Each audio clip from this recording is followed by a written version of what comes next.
The dark 11th hour draws on and sees us sold to every evil power we fought against of old. Rebellion, rapine, hate, oppression, wrong and greed are loosened to rule our fate by England's act and deed.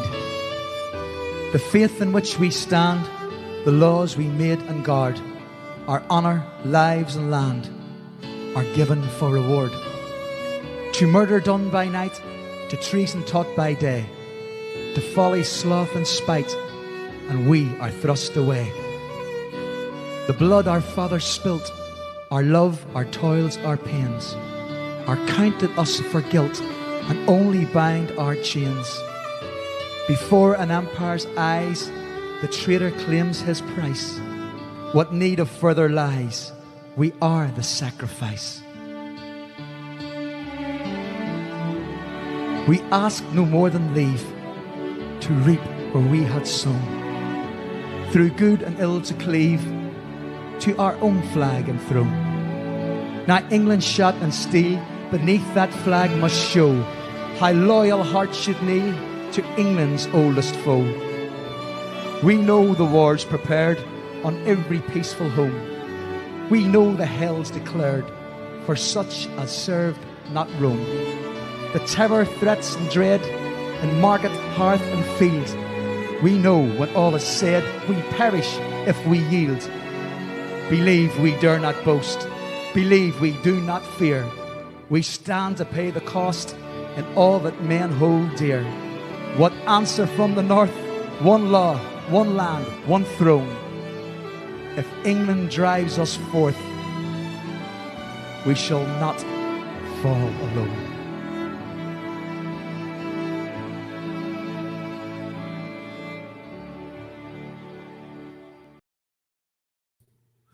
Good evening and welcome here to Wednesday night at Restore UK. Go out to Restore UK on Facebook, Restore UK on YouTube, and also the British Unionist People's Voice also on Facebook. And if I'd just like to ask the people that has came to your stream, and I have to say, looking in front of me here, the numbers is good already. Would you like to maybe share the platform far and wide, and invite people to hear this message? People that you think that might be needing to hear this message, please do that, because this evening we've got a very, very good lineup. We've got a young man, which we said that we would bring on whenever we were talking about the two-tier policing and justice system that we seem to have building and right in front of our very eyes. We talked about a man that was on our stream just a few weeks ago, and we're going to examine this man's circumstances, and we're going to set them alongside what has happened with reference to the Bobby Storey funeral, for example, and also what has happened in terms of what we heard happening with the Black Lives Matter protest last week, and how that it was that the Public Prosecution Service, how that it was that they've come out and they say that there's no chance of any prosecutions, so there's going to be no prosecutions. And what they did say last week with reference to the Black Lives Matter people was that there was no prospect of a prosecution, and they had absolutely every right to protest, because that they were protesting against they were protesting to highlight a very important social issue. Now, I would actually argue against that. But whenever we examine what it is that's happened with the Black Lives Matter situation just last week here in our country, and then we're going to talk to this young man, and we're going to listen to his story, and we're going to also understand that this young man, he was protesting on a very, very, very important social issue, and yet he went to Maghaberry for, I think it was 11 days. He will confirm that in a moment whenever he comes on.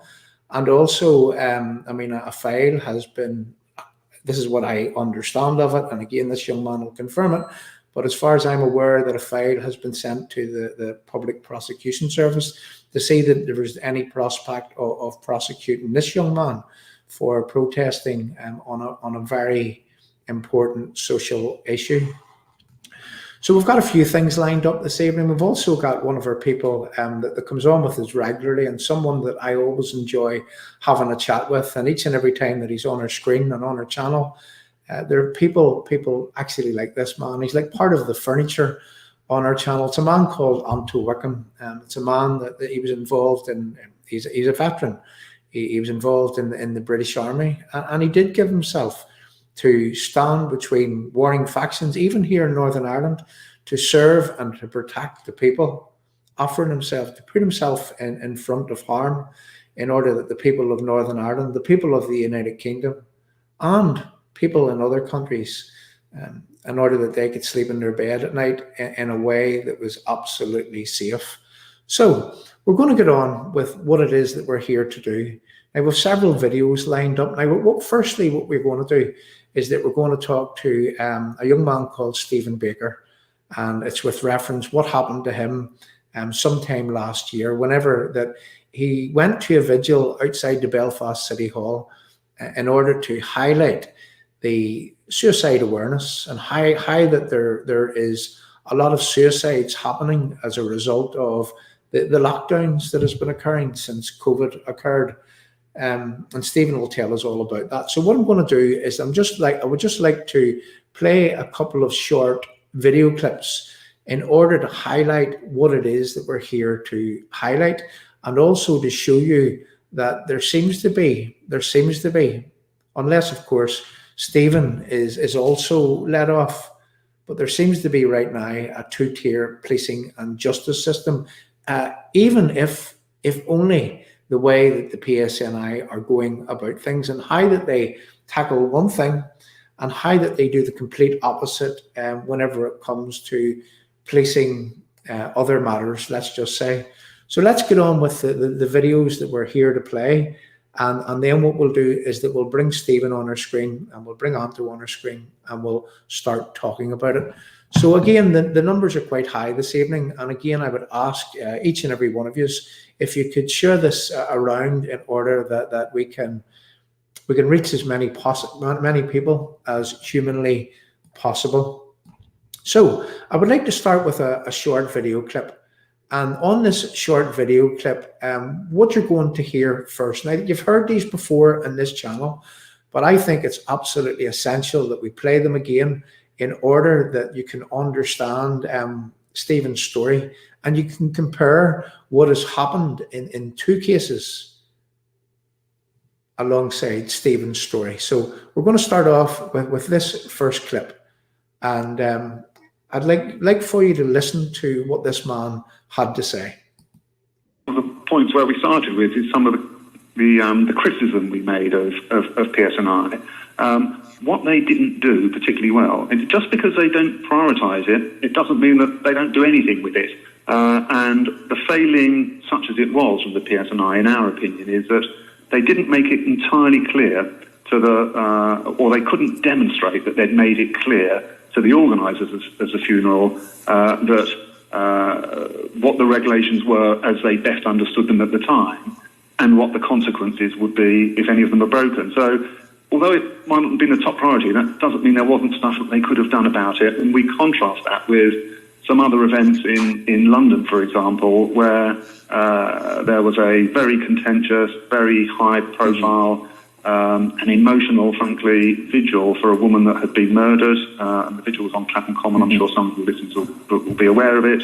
And for that, the degree of clarity from the Metropolitan Police about what the regulations were, how would they be interpreted, what would be the consequences of a breach of them, was rather greater than it was for Bobby Stewart's funeral. So that's really at the root of the criticism we make. So let's go into that criticism if we can. What you're saying is that the PSNI, when they were engaging with the organisers of Bobby Story's funeral, did not say to them directly and clearly, if you organise a funeral, an event of this scale, you will be in breach of the law. They weren't able to demonstrate that they had done so. And I think that was one of the conclusions that the PPS reached, is because of that, anybody that there was an attempt to prosecute would have had a reasonable excuse defence in that, well, we weren't told. I'd go on to say that... Isn't that a massive failing on the part of the police? No, I don't think it is. If I'm honest, on the point I'd also make... It's a failing that would prejudice any possible enforcement through the courts. But the point I'm making is it didn't really make much difference in the long run anyway, because the primary reason why that there couldn't be any prosecution is because the rules were frankly almost impossible to interpret accurately. But even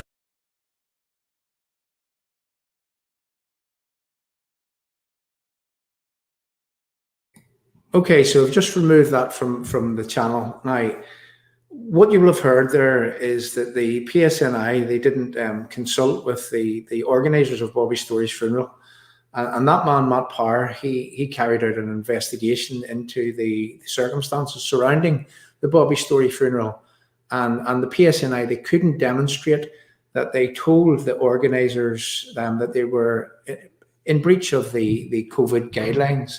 The COVID guidelines, I may add, that was made by some of the people that were conducive to, let's just say, forming and putting together that funeral. One man being Jerry Kelly, another lady being Michelle O'Neill, who was a minister in the Northern Ireland Executive and who is a minister, Conor Murphy, who is a minister, and also Deirdre Hargey, who is a minister, and also Alex Maskey, who's the Speaker of the Northern Ireland Assembly. And they're all seen as I think that even Alex Maskey, he's governed by the ministerial code, and someone maybe would correct me if I'm wrong about that. But you see, all those people were in breach of their ministerial code, and we've heard that in the past few days if you'd listened to the media talking to the DUP. So the highlight of what I just played there was that the PSNI couldn't demonstrate that they told the organisers of Bobby Storey funeral that they were going to be in breach of the COVID guidelines if they had put all those people onto the streets of West Belfast. And didn't I hear this morning on the Nolan show that the PSNI also won't release the information to do with the police liaison with Jerry Kelly and the organisers of Bobby Storey's funeral. They won't give it to Nolan, and you can only imagine why that they won't give it to Nolan, because I would say that they would be found wanting in terms of how that it was that they dealt in that case. In other words, have Republicans, this is a real question, have Republicans got a hierarchy of rights when it comes to policing and justice? Maybe you'd like to leave your thoughts in the live chat. So we're going to move on now to another video clip before we bring Stephen in. And we're also going to look at this video clip, and we're going to understand what it was that happened last week whenever the PPS, whenever they said that there was going to be no prosecutions in terms of the Black Lives Matter protest that came around. I think from my recollection, it was the end of last May, June time, when people in Northern Ireland and, well, in Belfast and in Londonderry, whenever they decided that they would go and they would protest for racial injustice, which happened in Minneapolis, didn't happen here in Northern Ireland. And these people, well, I would say that they were importing the problem to Northern Ireland. Now, luckily for us, it didn't end up in race war. And it actually did in many more ways than one over across in England. It also happened that way in the Republic of Ireland. Now, again, this is a disclaimer from me, but whenever I'm talking about this, anyone that knows me knows that I'm not a racist. And I smile when I say that, because I have a lot of associations with people from Africa, people from Cameroon specifically. And, you know, I can't say this because, well, the people that knows me knows that I'm not a racist. This isn't about racism. And you've got to protect yourself by saying that whenever you talk about these matters.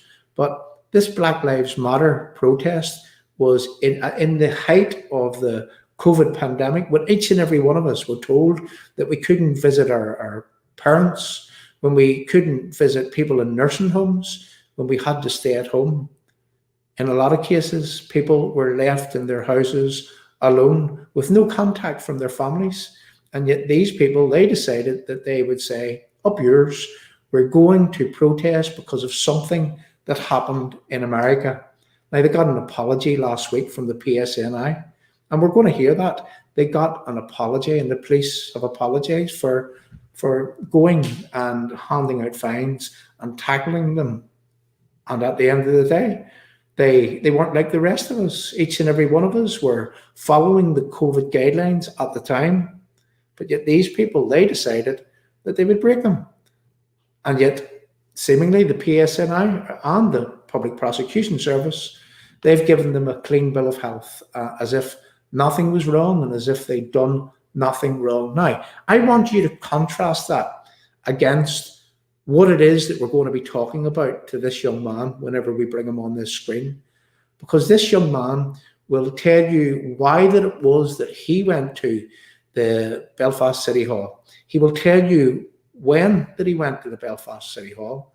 He will tell you also where he ended up as a result of going to the Belfast City Hall and how long that he ended up there for.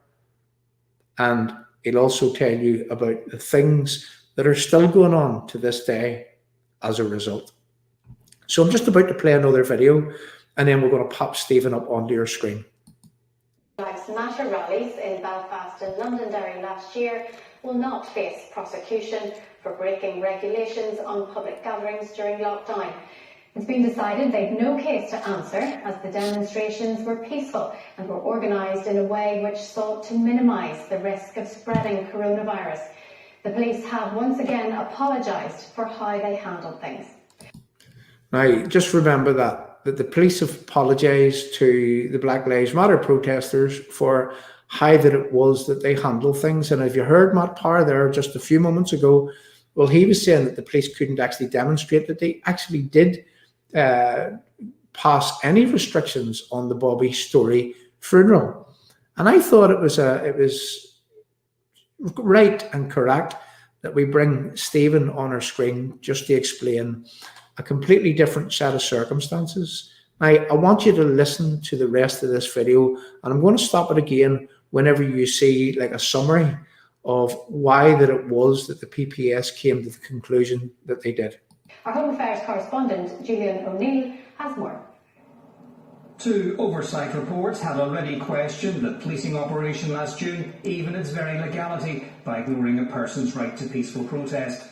So today's decision not to press charges was a likely outcome, and one which was greeted as a victory by those under investigation. The decision today not to prosecute is a massive weight off of our shoulders.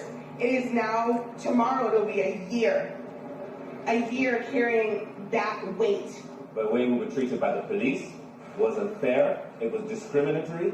We were treated differently from all other settled communities, and what today's judgment or ruling by the PPS is basically saying we were right all along. It traumatized me and it traumatized my children, and I'll be very happy today to actually have a new discussion with them and just show them, the letter to say, I'm finally free. Explaining their decision, the Public Prosecution Service found fault in the regulations, which they said lacked clarity. Furthermore, the protests were organised mindful of health advice.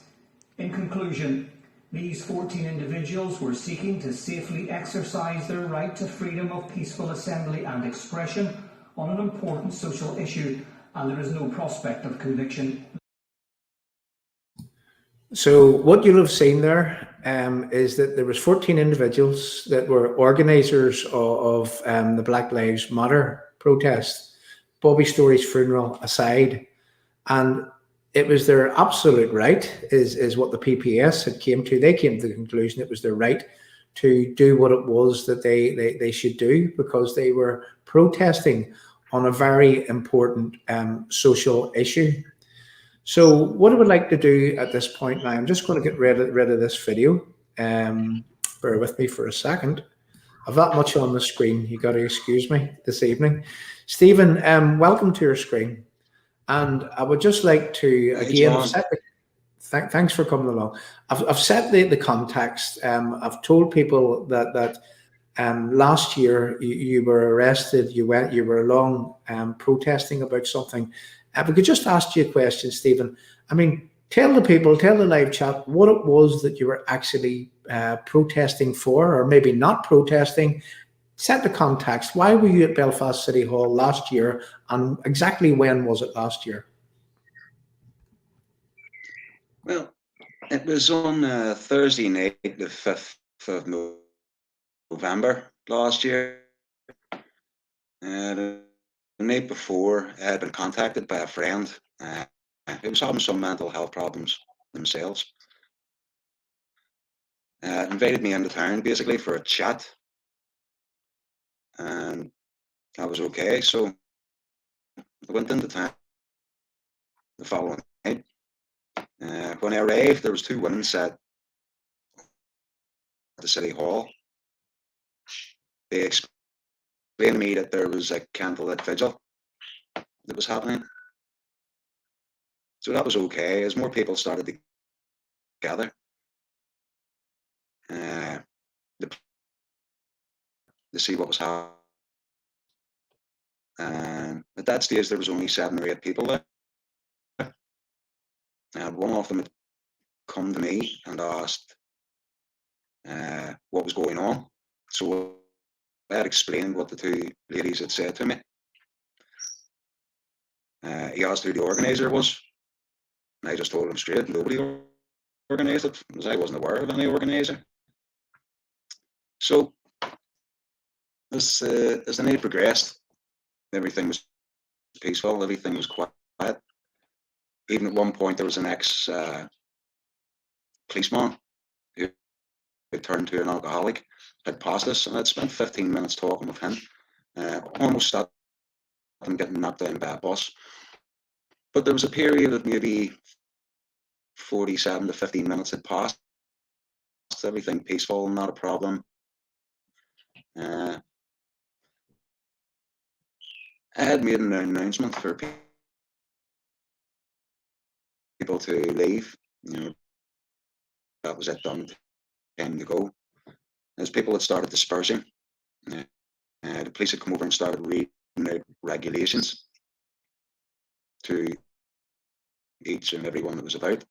But at no point did they come to me to explain anything about the regulations.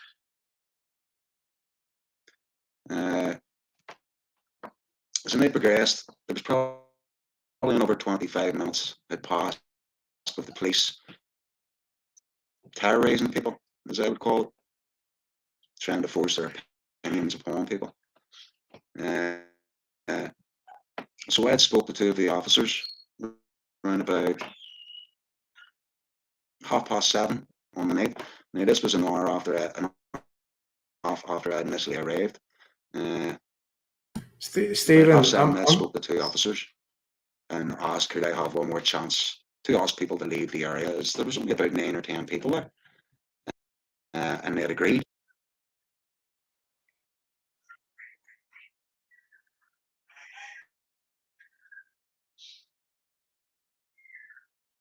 I'm going to have to ask you to keep it brief. I'll tell you why. The internet connection is really that bad, and I want people to hear what you're saying. So again, I'll ask you questions and give us some short answers for it, because the internet's really, really bad on your side there. Okay, so look, the thing is that you were there, you were at a vigil. The vigil was for suicide. I mean, the suicide rates were going up in around the time. I mean, you sent me some information today, and you showed me that there was a huge increase in the suicide rates from before lockdown occurred, and then after lockdown, the suicide rates seem to have just went through the roof and continues to go that way. So as a concerned citizen, along with other concerned citizens, you attended a vigil at the Belfast City Hall. Now, would you just like to tell me, without getting in, it's because the internet connection is really that bad, would you just like to tell me, you were then arrested, right? You were arrested, you were taken to Maghaberry, and don't worry about the whys and the wherefores with the policeman or anything else, but tell the people what happened to you as a result of that. When did you go to Maghaberry? When were you let out of Maghaberry, and what is happening now? Well, basically, when in the Maghaberry, I was in 12 days. I wasn't able to contact any legal advice to act on my behalf and give a care-off address. So when I'd get out the process of going through court, basically I was being coerced into a guilty plea. In my opinion, that's how I seen it, as I'd done nothing wrong. Your internet's good again, by the way. So go on, yeah. The internet's good again. Cool. So as time went on, 2 weeks ago, I was up in court, supposed to be the final day. The barrister had explained to me outside things that were going to be said, and I disagreed, basically, and just explained I'm not going in under those terms and conditions. I'm not guilty of committing any crimes, nor have I done anything wrong. So it went into court, and it was explained that I'm seeking new legal advice, and I had relieved those of their duties. I just needed to speak to someone on the level about things. So I've made contact with someone to seek a consultation. I've got the primary disclosure files here. I have their notebooks, I have their statements, and there's a lot of unfamiliarity in their statements as to what pertained to me, let's say. So I basically want to fight it and take it to the point where they have to answer questions that does not match their statements. They try to do me with a regulation. Now, there's a talk on that video about the Black Lives Matter protesters that, or even the Bobby Story funeral, that they couldn't have possibly understood the regulations that they set in place. So the regulation that they tried to do me with was Regulation 6, or that they're trying to do me with is Regulation 6. On the night, they were telling me Regulation 5. The police were walking about telling everybody about Regulation 5, which had been revoked in July of 2020, 3 months previous to the night of my arrest. What is Regulation 6, Stephen? Well, Regulation 6 pertains to gatherings, reasonable excuses for being out. Now, in my belief, I was out that night to attend to a vulnerable person. That's why I was there. Yeah. The reasons for other things happening were none of my problem, none of my doings. I'd spent time talking to 2 policemen, 10, 15 minutes, who had shook my bare hand and told me that I was a good speaker. And that was all in the process before I got arrested. So now I want all their evidence. There is apparently a lot of evidence against me in footage, body-worn video footage. So what I did was I drafted up a letter and sent it into Austin for all the prosecution's files, but there was just something wrong. They haven't sent me it. I've done it by recorded delivery too. Yeah, Stephen, could I just say something? What you would have seen at the end of that video last week that was on UTV, you'll see that the PPS have said that Black Lives Matter had absolutely every right to go and protest. The reason why they had to get it, because they say that it was an important social issue, even though I would argue against that, because that was something that happened in America, not here, and that didn't affect us. In fact, that could have affected us if that had turned into race war the way that it did in London, the way that it did also in the Irish Republic, because I seen it happening in the Irish Republic, that there was race war which ensued after that, and there was people getting beat up and whatnot. And really, I think that the PSNI should have been moving to stop that and to ensure that that didn't happen, because we didn't have that problem and we didn't want to import that problem. And why should we import that problem? That's how I seen that. But the goodness in all of this is that I'm going to say to you now, if I were you, right, and I know that you're sort of fighting it, I know you're I've sat and I've listened to you speaking, you know your stuff okay. I'm going to say that you will beat that, and you'll beat that quite simply, because they'll now have to withdraw. And I'm going to tell you the reason why that you will beat it is because they let Sinn Féin IRA off. That's because they have a hierarchy of rights, and they wouldn't dare prosecute them. Then they had to let the Black Lives Matter people off. Right, even though they give them fines now, I would have said that they would have been let off anyway. But because they've done that, they now will have to let you off. And you know something, I'm sure that the stress and the strain and the problems that it's caused within your family and everything else has been harsh for you. Unbelievable. Stephen, would you also, again, just before that, again, we're moving on with a lot of other stuff here, right? So could you stand up and show people the T-shirt that you're wearing? And I thought Stephen's T-shirt was very good this evening. There you are. If you'd like to leave your messages on the live chat there for Stephen and his choice of T-shirt, because I thought that his choice of T-shirt was very, very good. EU out of Ulster. And that's the reality, because listen, we're not an EU vassal. We're not an EU vassal. Just because the Republic of Ireland is a vassal of the EU, and the EU have to say, they say jump, and the Irish Republic have to say hi, because they're that way, doesn't mean to say that we should be also. So look, I mean, there's some stuff on the live chat there, Stephen. Well done, Stephen. They're loving your T-shirt. Absolutely brilliant T-shirt, Stephen. Cracker, Stephen. Listen, John, it's a common goal all across this country. We've all lived here for 100 years, and for anything to stop it and try and stop us coming together as one people, John, I'm all about our species. And that's why Stephen, I stand on the ground. I'm trying to show people. I could just, and I'm just going to say here, and this is for this is for the people that are here to watch, and also the people that will come in the future. But Stephen does a lot of cross-community work, and he's been working with people, no matter whether they're Catholics or nationalists or whatever. I mean, he doesn't. There's no orange or green barriers with Stephen, even though Stephen originally came from the Shankill area. I mean, I was a friend of Stephen's dad's, and I knew Stephen's dad from many, many years ago. He's a good young lad there. And as I say, this is the question. This is the real question. This is what people have to answer in their own minds. And this is something that, I hope to take up with politicians, is that, why is it that some people have a hierarchy of rights in our country? Why is it that if you can threaten violence, that you will get that hierarchy of rights?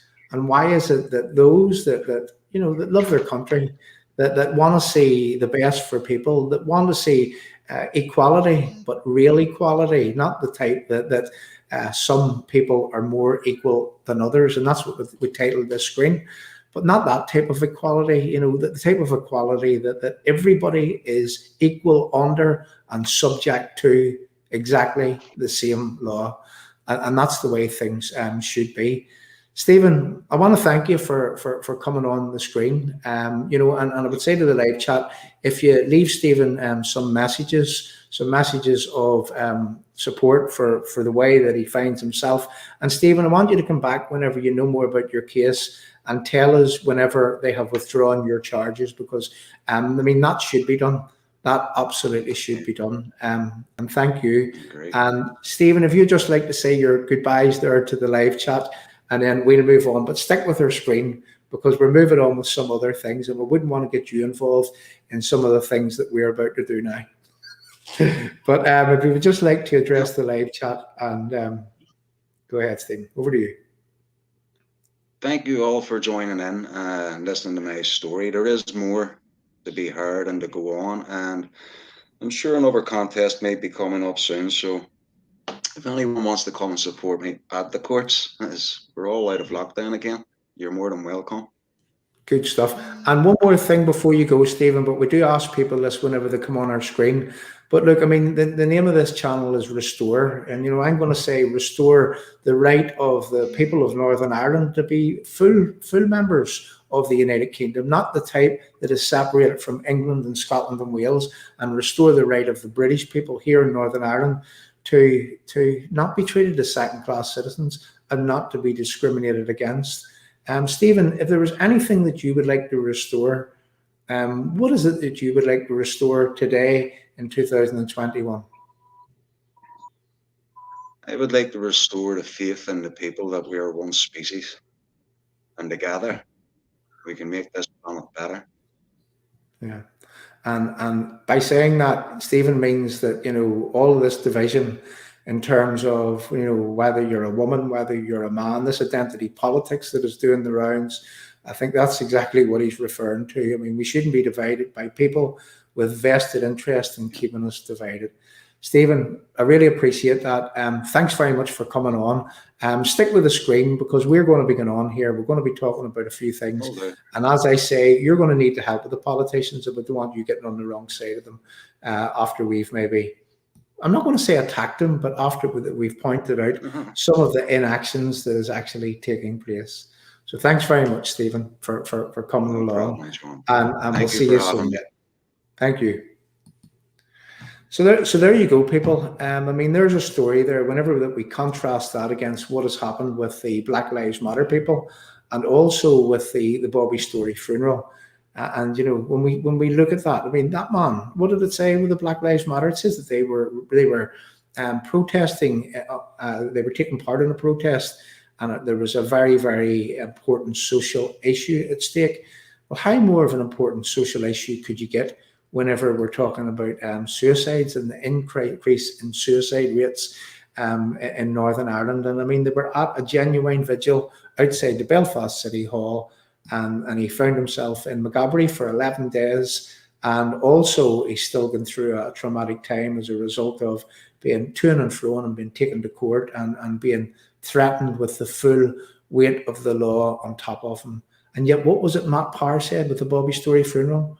Matt Power says that the PSNI couldn't even demonstrate that they indicated to the Bobby Story funeral organisers that they were going to be in breach of the regulations. So there we go. Now, what we're going to do now, people, is that we're going to move on, and I'm going to play a little song. I'm just going to pop up a few things there. Good luck, Stephen. Good luck, Stephen. There we go. Well done, Stephen, for great work that you do for everyone, and it was great to hear your story. The very best of luck to you. Good luck, Stephen. Good luck, Stephen. There you go. And there's many, many more on there, Stephen. And what we will do, look again, no doubt you look through. Good luck, Stephen. So there we go. We're going to move on, and we're going to move on as we. I'm just going to pop that off the screen, if you bear with me. So another opportunity to talk to the live chat and just to ask the live chat. I mean, if you haven't shared this, share as far and wide. Try to get the numbers up this evening, and give us a like. Give us a love if you haven't been here before. And by doing so, then we get to invite you to our channel. And then what we can do is that you can come and you can visit us here on a Monday evening and also on a Wednesday evening. And I'm going to say before the week is out, we're also going to be doing another screen because we didn't have the time to prepare fully what it is that we wanted to do this evening. But in watching a short video clip last evening, we noticed something that a Republican had said, an Irish Republican. And what he actually did unwittingly was he admitted collusion between the Irish establishment, Fine Gael, the political party in the south, and one of the most ruthless IRA terrorists ever to walk the streets of Northern Ireland.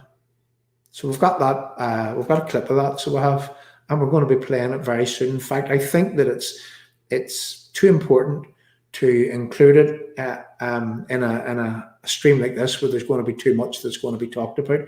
Because what we really should do is that we should focus on the man that colluded with the Fine Gael representative, and we have an admission from a Republican who is bold as brass. You know, they can say what they like, knowing that the law won't come against them. But it's good that they do that, because then what they do is they get sloppy and they admit things. And we have the clip, we have it there, but we've got to do some preparation around it.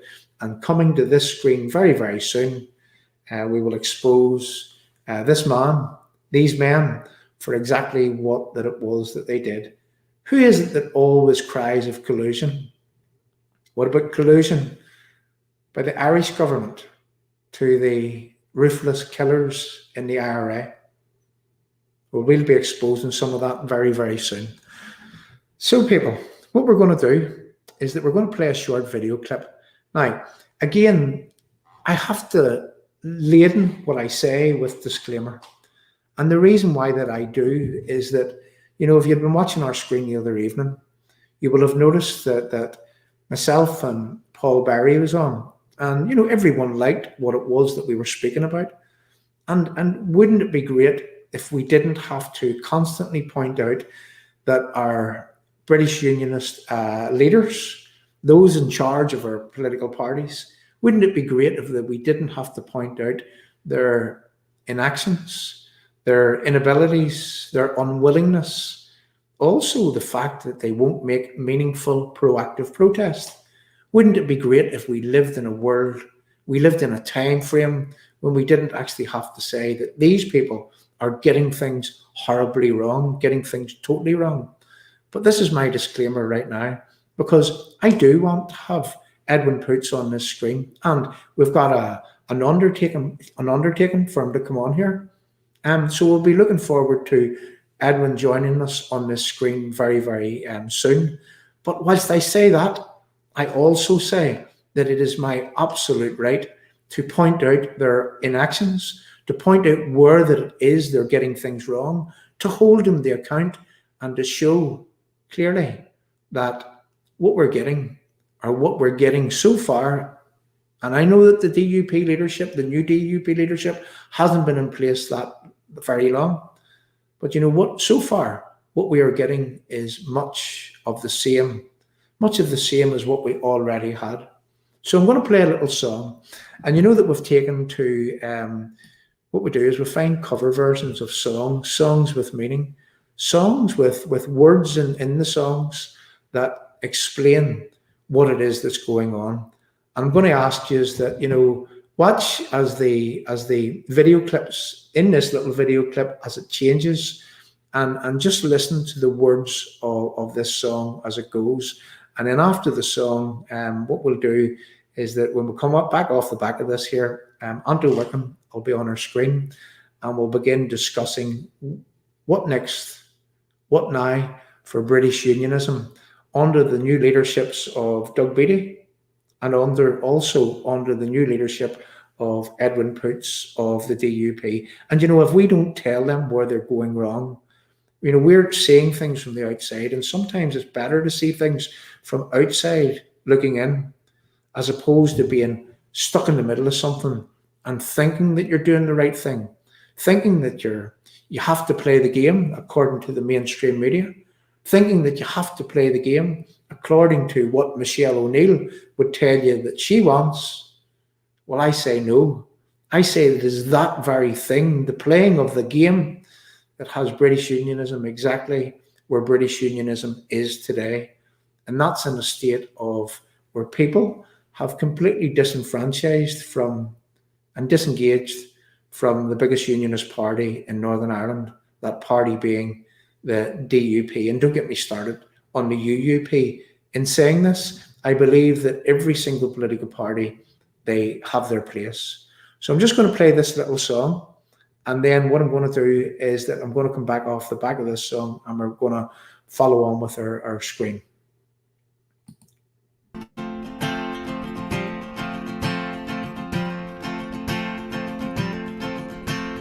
Post office clerks put up signs saying position closed. The secretaries turn off typewriters and put on their coats. And janitors padlock the gates for security guards to patrol. And bachelors phone up their friends for a drink while the married ones turn on a chat show. And they'll all be lonely tonight and lonely tomorrow. Gentlemen, time please, you know we can't serve anymore. Now the traffic lights change to stop when there's nothing to go. And by 5 o'clock everything's dead, and every third car is a cab. And ignorant people sleep in their beds like the dope white mice in the college lab. And nothing ever happens, nothing happens at all. The needle returns to the start of the song, and we all sing along like before. And we'll all be lonely tonight and lonely tomorrow. Telephone exchanges click while there's nobody there. The Martians could land in the car park and no one would care. And closed circuit cameras in department stores shoot the same movie every day. And the stars of these films neither died nor get killed, just survive constant action replay. And nothing ever happens,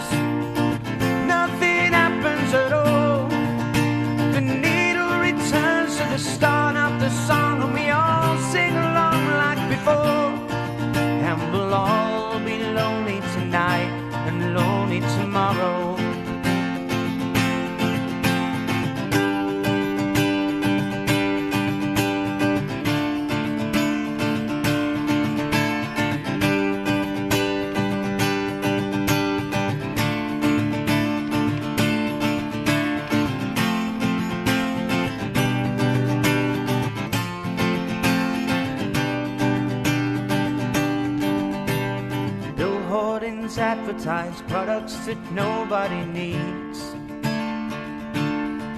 While Angry from Manchester writes to complain about all the repeats on TV, and computer terminals report some gains on the values of copper and tin, while American businessmen snap up Van Goghs for the price of a hospital wing. And nothing ever happens, nothing happens at all. The needle returns to the start of the song, and we all sing along like before.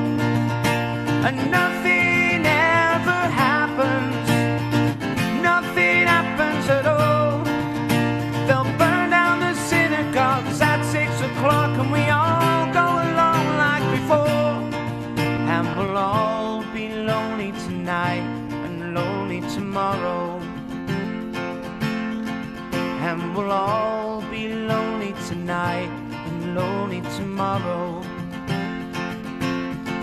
And we'll all be lonely tonight and lonely tomorrow.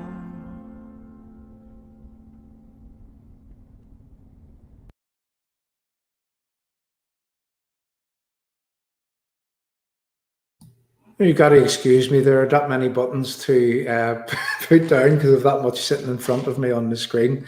Andrew, welcome to your screen. And again, I'm addressing the live chat there, but I mean, if you'd watched that song, if you'd listened to the words of that song, I mean, I think that best sums up what it is that we've had for years. I mean, nothing ever happens. Nothing happens at all. The needle returns to the start of the song, and we all sing along like before. And we'll all be lonely tonight, be lonely tomorrow. And what you'll have seen there, if you'll have watched the clips, is that, you know, again, I cut that video not too long ago, just before coming on here, and we've showed successively how that it was the success of DUP leaders, how that they've talked a good fight, and then they've went in and they've cozied up to the enemies of Ulster, the enemies of Northern Ireland, the enemies of the United Kingdom, who seeks to destroy, demonize and diminish each and every one of us, all that we hold so dear, our culture, our heritage, and our place in the United Kingdom. They seek to destroy that. And in my book, I mean, whilst that we can work with people, whilst we work with anyone in order to try to make this country a great place, you see, I draw a line on who that it is that I would work with. And I would only work with people that are conducive to making this place a stable place for and on behalf of each and every person that lives in Northern Ireland. And we're going to have to come to the point whereby that we're either going to get tough and go toe-to-toe with these people and fight them tooth and nail and take the fight to them meaningfully and proactively. We're either going to have to get tough, or people where, I hate to say this, but we're going down the wrong road, and we're going down the road fast to this so-called New Ireland, and our leaders seemingly, well, they don't. What did it say in that song? It said that the Martians could land in the car park and no one would care. Well, you see, as big as the Martians landing in the car park and no one would care, the protocol's in place. We are separated from the United Kingdom, and there's no meaningful, proactive protest being made against that protocol in a way that would seek to defend, to protect, and to enhance us as part of the United Kingdom. So, whilst they do want Edwin Poots on this screen, whilst I don't want to fall out with the DUP, but you see, Anto, I draw the line whenever I say that it is my absolute right to point out where these people are going wrong, because if we don't point out where they're going wrong, well, they'll end up continuing down the wrong road, and before we know it, well, we will be no more. So, Andrew, before that we bring you in, I'm going to play another short video, and we'll have to play this, and then you come in off the back of this. Now, I see there's a man on our screen which is chomping at the bit and saying, Bob Campbell, I hope that you play this video, and I hope you're going to play this video, and please play this video.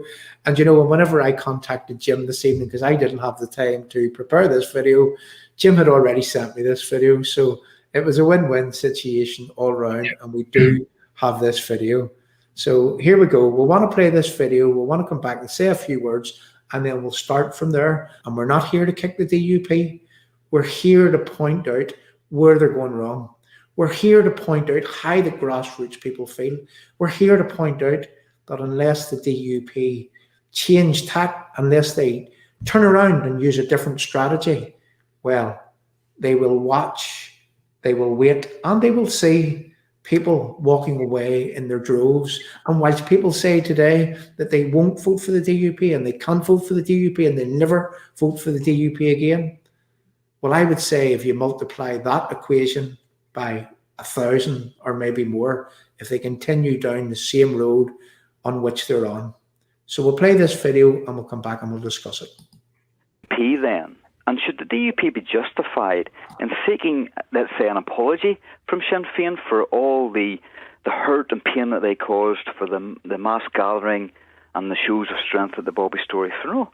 Should we ask for an end to the Army Council and the control that they have of Sinn Féin? Should we ask for more transparency and accountability in the executive? Maybe we should be asking for them, but we're not. You know why? Well, why are you not? We need to make this place work, and we need to work with all the parties in Northern Ireland to deliver for all the people in Northern Ireland. Well, you see, Paul, there you've just brought me into a whole new story. So you're not asking how much the IRA controls Sinn Féin so that things...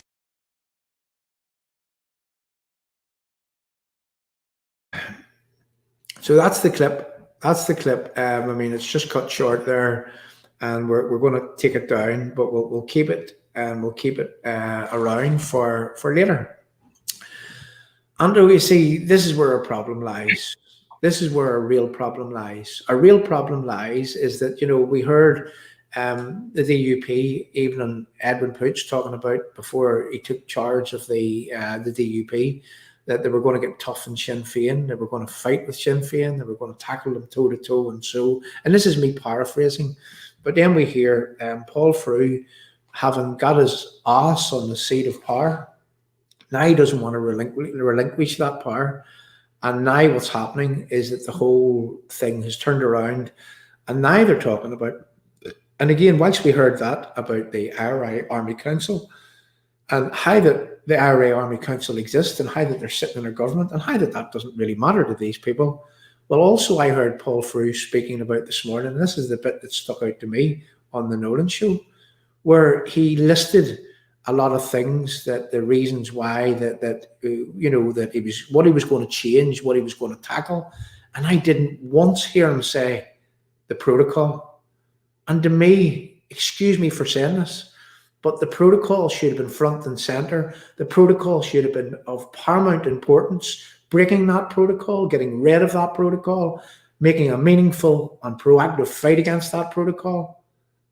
And I hope that in fact, I know that the DUP are listening. And I'm going to say right now, if that's what's on the offer, I'm not going to be able to support that. People that I know are not going to be able to support that. Ordinary people are not going to be able to support that.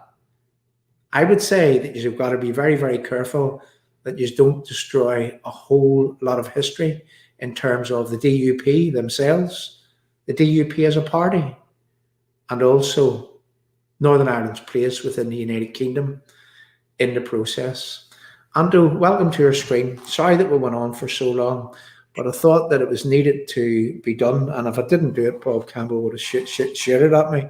So I had to keep him right, so I did. Andrew, again, we're not here to knock the DUP, but we're here to use our absolute right to point out where that it is that things are going wrong. Over to you, Andrew. Oh, where things are going wrong, John, we could be here all night, and it's easy to throw stones.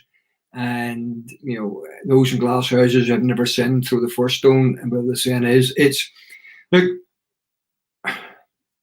that day when that announcement came out, I was driving my car down the Moss Road in Malyle here, and I almost ended up in the hedge because I couldn't believe what I was hearing. I thought, there's no way. And the DUP are prepared to sit in government with Sinn Féin. Nolan goes on about they've got a mandate, et cetera, so okay, no issues with that.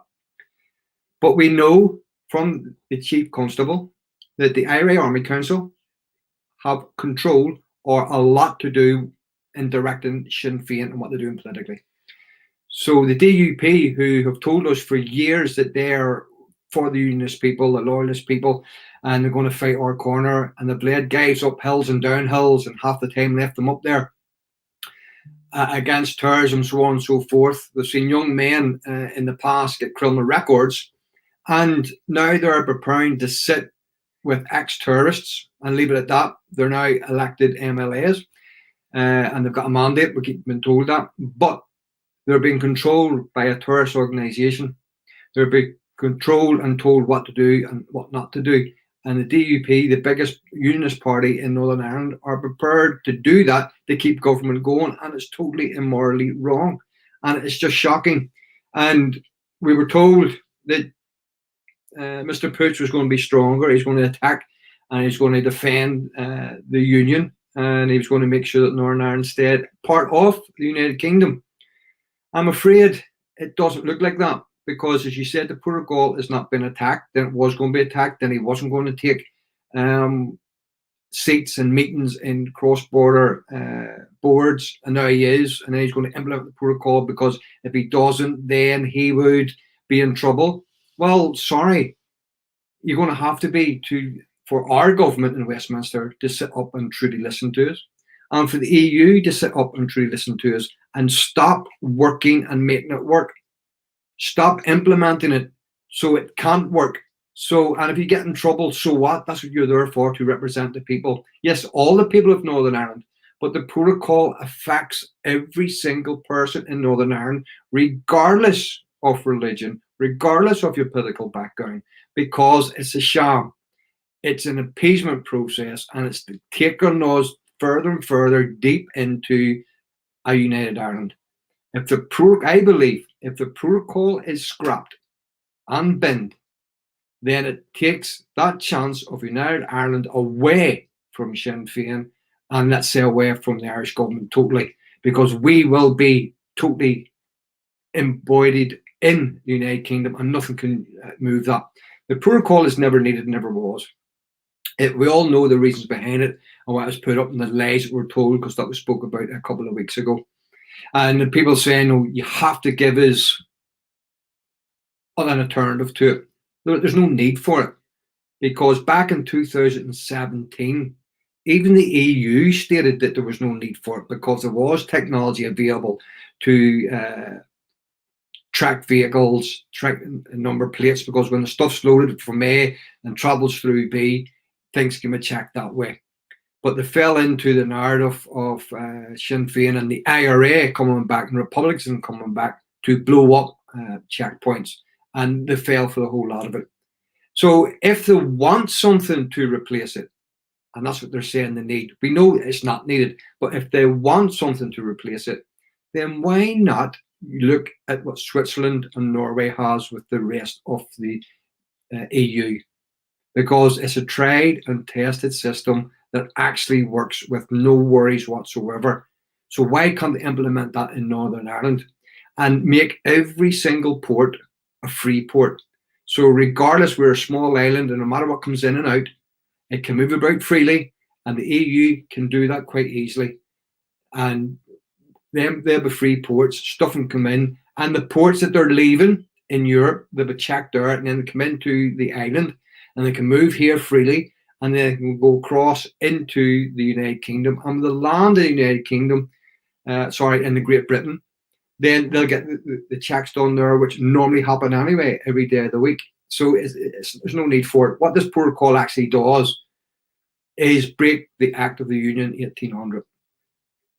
It breaks it. It breaks up the United Kingdom. It puts that border down the Irish Sea. And I'm sick and tired of people saying it's all about Brexit. It has nothing to do with Brexit. Yes, the protocol came because of Brexit, but we didn't get Brexit because this part of the United Kingdom has been used as a tool by the European Union to hurt Britain and to achieve what it wants, and to help the Republic of Ireland and Ireland become united, and take this little part of the United Kingdom and put it where they believe it belongs. Well, the only place it does belong is in the United Kingdom. And we need to remind people, especially Republicans, when this beautiful wee nation, this wee country, formed and made the whole United Kingdom, it was the Republic of Ireland that left the Commonwealth. They left us and become their own independent state. So they were welcome to that, and that's what they wanted at the time. And that's what their leaders, Sinn Féin leaders, agreed on and signed up for. So they had it. Now they want all this carry on and want United Ireland back and so on and so forth. They had left the Commonwealth. And that's the bottom line. There's no need for protocol. There's no need for a border. Technology's here to do it. If they want to put something else in place to replace it, because that's what they're all shouting for, then let's look at the Switzerland and Norwegian model and just implement it on the island, and everybody will be happy. Yeah, you made a couple of interesting points there, Andrew. And one of the points, the first one was that, you're sick, sore, and tired of people saying that we have this because of Brexit. Well, it's not because of Brexit. It's because we didn't get Brexit. Correct. Is the reason that we have this. And then they talk about, I would have heard an SDLP, Claire Hanna today on, I think it was on Talkback. And, she's yapping away there and she's sort of saying that it's all the DUP's fault. It's all the Brexiteers' fault. Brexiteers, I would say. But it's all the Brexiteers' fault. It's nobody else's fault. It's all the fault of Brexit. And then she had the cheek to say that they didn't even vote for Brexit here. We won the referendum. That was me paraphrasing, of course, but a lot of nonsense. And as I say, I'm sick, sore, and tired of that nonsense. And whenever you see it, it's an attempt. It's a clear-cut attempt to break up the United Kingdom. And so far, because of our weak-willed leaders, it's working. And, and I often wonder, do such leaders actually know and understand more than what we credit them for? And is this the trajectory that we're on? And they're not prepared to do anything. But look, here's the thing. We won't let them away with it. And not only will we not, and I'm not talking about us specifically, not you, Andrew, not me, not the people on this live chat, but collectively, the people in Northern Ireland right now. They've got their numbers up, and they it used to be that they could have done things on the people, the unsuspecting people. But, you can see a spin, a swindle, and a fudge coming from a mile off these days. And I see something brewing right before my very eyes. And I have to say, I'm going to give a wee bit of credit where credit is due right now. Whenever I watched the Spotlight programme last night, the BBC Spotlight programme, I watched Edwin Poots, and I sat and I listened very, very carefully to his words. And I have to say, well, I couldn't disagree with the words that he was saying to the presenter. But the only thing that I find wrong with what it is that they're doing right now, that's not to say that it didn't find a lot wrong with what they've done in the past, and the past being from yesterday. But, the only thing I find that they're doing wrong right now, and it's like Paul Barry would have said just the other day, is that they are the only people that has it within their grasp, that has it within their power to say that if our citizens, if our electorate is going to be second-class citizens, if they are going to be discriminated against, if they're not going to have the same democracy as people in England, Scotland, and Wales, if we're going to be illegally separated from the rest of the United Kingdom, if we're not being afforded the same Brexit and the same democracy as everybody else, if that is the case, well then, we are using our absolute right and citing those very reasons, we are using our absolute right to withdraw from any workings from within the North-South bodies, any communications with the EU, any associations with anything that flows from the Belfast Agreement, until such times as there's a level playing field reinstalled again. In the EU, they continuously say, have you heard that guy, Shevchevich, or whatever you call him? I don't even know how to say that, but I heard it going like that today. When you hear that guy today, that offends me. That offends me, the way that man's talking, is that's the only thing that can happen. And the British government need to implement everything in full, even and low, that it is harming the people of Northern Ireland. Not just British Unionist people here, but also Catholic people, also nationalist people. It is harming everyone in Northern Ireland. And these die-hard ideologues, that's what they are. They They are extremist ideologues that are suggesting that, well, that's okay. We will hand our power on to a foreign power, the EU. We will make ourselves an EU vassal, just as long as we can remove British unionism from the United Kingdom and we can break up the United Kingdom in the process. Well, how is that going to work out for them when they find themselves deep in a vassal, that is the EU, whereby that they can't make rules, whereby that they're rule takers, whereby that the EU will continuously, by directive, they continue to implement new things day and daily, and there's not a thing that you can do about it. And before you know it, you can't change things, and you can't change what's going on in your country, and you can't save your people from the consequences of what is being forced on your country. And these ideologues, these extremist ideologues in Sinn Féin, in the SDLP, in the Green Party, and I have to include the Ulster Unionist Party in this, but they want to be part of that union which seeks to destroy our union, the greatest union that the world has ever seen. That's the union of the United Kingdom. 100%, John. And again, you'll hear the ones, the Clúthachánachs, the Sinn Féin ones, the SDLP, and they'll come on television and they'll say to us, but every 4 years you can vote for this. Every 4 years you'll be say if it's not working, so give it a chance, because you've got the best of both worlds. You know, and originally when this first came out, I thought, Jesus, Northern Ireland could be the Dubai of Europe. Northern Ireland, we all could be millionaires, you know. But when you look at it properly, it's far from it, because what good businessman would want to set up anywhere for Great Britain and come into Northern Ireland for this utopia, a great world and access to Europe and GB, when you can't? Because every 4 years there's going to be a vote, and the chance that the people will say enough's enough, and the politicians will actually listen to them and say, right, we're scrapping it, but we can't scrap it because we only scrap parts 5 and 10.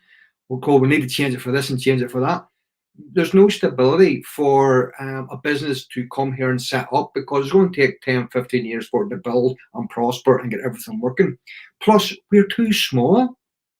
Now, Northern Ireland's a fantastic place. We punch well above our weight in everything, whether it be sport, songwriters, pop stars, golfers, you name it, people that write books, authors, film stars. You know, we've got it all in one wee place. You know, people want part of it, but we're too small as an economy for it to work. There's only 1.8 million people here. And for companies to come and set up, we just haven't got enough people to cover it. And when you look at the economics on it, again, it's just won't work. So, you know, I think I was listening today, and I won't get the numbers exactly right, but it's something like the trade between North and South is something like 1.2, 1.3 billion, etc., over a period of time. But within the EU, that is like less than 1%, because there's a 600 something billion. So, and that's when it went to 2017, they stated that there is no need for a border. But because all the rest of this started, and the Sinn Féin and the Irish government and Rio Fargo saying this was going to happen, and went with them photographs to say this is what will happen, and etc., the EU fell into it and said, right, we need a border now. And then they've realised that they could use Northern Ireland as a pawn in their little game to harm Great Britain, and then to harm the United Kingdom. And then it falls in the narrative for Republicans to get their border poll, and for Ireland to be united, and then the EU getting more money. We're still part of the EU. They can make laws in part of the United Kingdom, and we've got to abide by it. No, so we voted to leave, and we didn't vote each region to leave. We didn't vote each town to leave. We didn't vote each city to leave. It was a nation vote, end off. While the 2 parts said no, or 3 parts said no, and 1 said, it was a nation vote. 17.4 million people voted in the United Kingdom to leave. End of story. We should have left. It caused an issue with the EU because we're boring one of their vassal states. Here, It's up to the EU and their constitution where it states any member state bordering a non-member state, the member state has to put up a border. So it's up to the south of Ireland, it's up to the EU to put that border up. And where they want to put it, it's entirely up to them. But it should not be down the Irish Sea. It should not be cutting Northern Ireland away from the United Kingdom. It just should not happen at all. It's They're using it, Andrew, right now. I mean, if you sit and you listen to what they're saying that what we need to do is we need to align with the EU for the agriculture end of things, in terms of our foodstuffs and whatnot. But what that means is that nobody gets Brexit. That means that everybody's rule takers of the EU, that we're all part of the EU single market. No. What we need to do is that we need to get rid of the protocol completely. It's gone, it should be gone, and the United Kingdom needs to be reinstalled as one single entity, which incorporates England, Scotland and Wales and Northern Ireland. Andrew, what I would like to do at this stage I would like to pop up this little, the little badges on the screen. And this is just for the new people that would have came to your channel. And thanks very much, Anne Dixon, for taking a load of them. Yeah, I really, really appreciate that, Anne. So what I'm going to do here at this moment in time is, if you just bear with me, I would like to pop up a few things onto the live chat here. Firstly, look, I'm going to pop up a little PayPal there, and if anyone can help our work here at Restore, what it does is it helps us to do things. We want to make ourselves independent. We're looking to have a website where we can broadcast directly to the website, where that if we're put off social media, because social media do curtail us, then we will be able to broadcast directly from the website. And we've seen the model that we want. We also, and I've said it before, we want to have a radio capability, a phone-in capability, and we want to do this full time. We want to have others working alongside with us. And also what we're going to do, and if Paul Barry's watching here, Paul Barry was on our screen on Monday evening, and I would like Paul Barry to come and to join us here and to be one of the presenters also here on Restore, because a lot of people like what Paul Barry actually had to say just over the last few days. So, I mean, the comments are still coming in as a result of Paul Barry on our screen just the other evening. So bear with me. I'm going to copy this for 2 seconds. I should have been prepared for this. I'll talk whilst I'm going. And I'm going to actually pop us up a link to copy link address. Here we go into the live chat. This is the little badges. If you want to buy any of our little badges, what you can do is that you can do so by clicking on the following link. You'll find it in the British Unionist People's Voice. You'll find it on Restore UK on YouTube, and also Restore UK on Facebook. And you can just click on that link and you can purchase those little protest badges, and they're going out very, very well, and it helps our work here at Restore UK. So, and again, I did notice there that there was a new fella on our screen, and it popped up the comment, bam, and he says this is a great channel. You're saying the right things. So, right, okay. Without any further ado, I'm going to now take that down, the little badges picture. Now, what I want to do is just to sort of break things up a wee bit, Andrew, and we'll come back and we'll chat some more. John, just one more thing, mate. Just one more thing, so that people understand, and I'm sure they do because it's constantly in everybody's ear. The protocol hasn't been fully implemented. Yeah. In the next couple of months, I think it's August. Once it's fully implemented, all the supermarkets, we're going to be in dire straits here, and that's the end. That's the bottom line. And so this is where it has to be scrapped now, or we invoke it. And the British government, our government, needs to take and grow a set and say, right, that's it. Because the EU were prepared to do it over the threat of vaccine. And then quickly they pulled it down again because they realised, oh my God, what have we done here? So we should be doing the same, and we need Boris Johnson to do the same, and then let's renegotiate everything. You see, the EU, Mr. Sejkovic, whatever they call him, I must learn that man's name. I seen somebody had said a different name there, and I'm not going to say it, Diane, by the way, but I had to laugh whenever you said that. Anyway, look, what the EU want, Anto, is the EU want us on our knees. The EU want us crying out for food and for medicines and for everything else, in order that we will take the medicines and the foods from anywhere, and we will gladly align with the vassal that is the EU. But that's not how things work. They don't know what people in Northern Ireland are made of.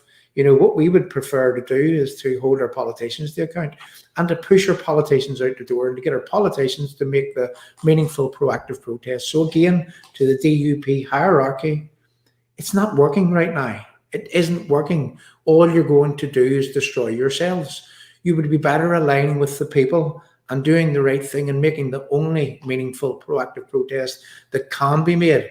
And don't worry about the mainstream media, because the people would stand four square behind you. I'm not saying that they would support you, because there's a lot of water under the bridge for a lot of people, but at least if we're standing together, fighting this in a way that has every chance of success. If we threaten their precious Belfast Agreement, if we threaten their institutions at Stormont, if we threaten them, they will soon come to the table and they will want to redraw what it is that's happening right now. But that's not going to happen whilst the DUP, whilst the needle returns to the start of the song and they all sing along like before.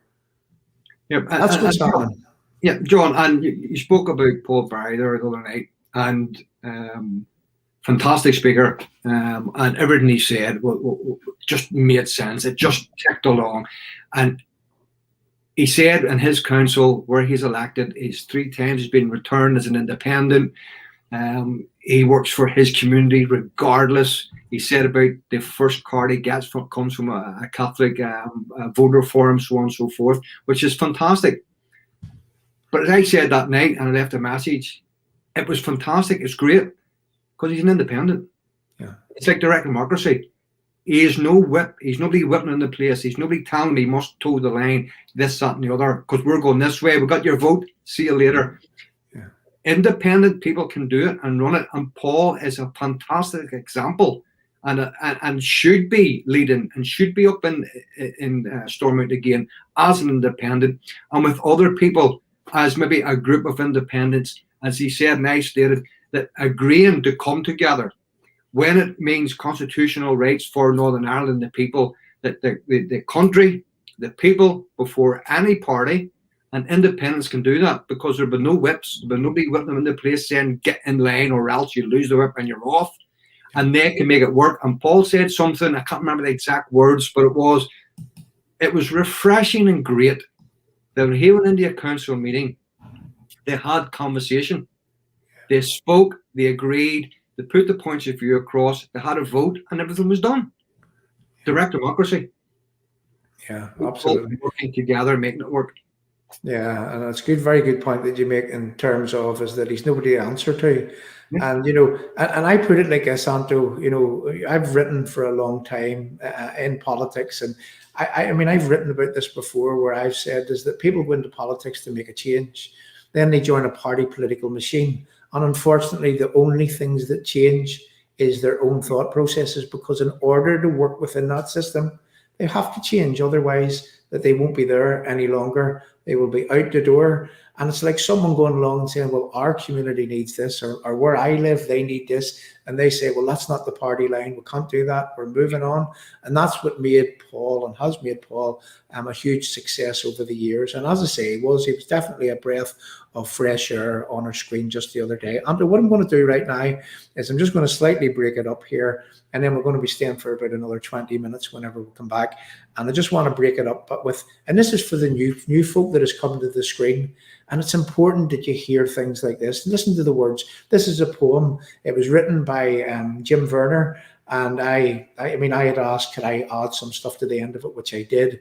And, you know, and just listen to the words of this poem. This poem really says it all. And then we'll come back and we'll talk some more. So over to the poem, and then me and Anto will join you again very, very shortly. Please leave some messages on the live chat. Also, I mean, give us a like, give us a love, give us a share to other channels. Join our channel and get to see the screens, the streams that we do in the future. And soon, as I say, we've got an undertaking from Edwin Poots, an agreement in principle, let's just say, for Edwin Poots to come on here soon. I'm hoping that's going to be within the next couple of weeks. And again, I have to say this because I'm not here to knock the DUP, but I am here using my absolute right in a democracy to say where I see that things are going wrong. And it has to be said. It has to be said, because if they don't know, if we can't say what we see that is going wrong, well, then we're not living in a democracy. And if they don't want to listen, well, the only thing that the DUP are going to do is to destroy themselves. This is me pleading with them, appealing to them to listen to the people. Listen to the people. In fact, listen to the words of this poem, because in this poem, there's many, many words of wisdom. So we'll play this poem and then we'll come back and we'll chat some more. I can't help but wonder why so many people, they had to die for being British in our own land, murdered by cowards with their evil hand. The IRA crept back to their bed after leaving so many people dead. A soldier, a cop, a father, a son, a woman, a child, just anyone.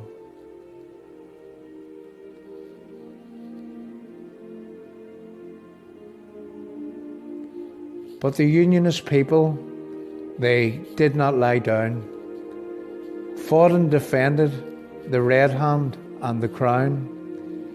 We stood proud, ready and able. The IRA cried to come to the table. The Belfast Agreement, it was a disguise. It was built for appeasement, swindle and lies. The peace is a farce, the guns are still there, and London's afraid of another bomb scare. Appeasement after appeasement, day after day, Provos in government still getting their way, and our two big parties, well, what can I say? They are sitting in Stormont with the IRA, not listening to the people who put them in place. They ask for support, then they lie to your face. A united Unionist party, some say we need, but there's too much corruption, lies and greed. I can't help but wonder why so many people, they had to die for being British in our own land. You can never shake a terrorist's hand. Think of our country, the Red Hand and the Crown. Listen to the people, stop letting us down. Our leaders have blown the chance to make things right. The whole of Unionism, I mean the people, we must unite. So we reach out again with offer of partnership. No time for politicians hell-bent on dictatorship. No puppets, no lackeys, our people deserve better. We will not be sucked in with promises in letter. Meaningful and proactive is the only game in town. We long for a day when politicians stop letting us down. You have one more chance at putting things right. But this time we demand that you stick to the fight. A roadmap must be drawn, agreed by everyone. No hierarchy, no pulling rank is exactly what must be done. An army of people must be put together with weapons of words, which will remain and abide forever.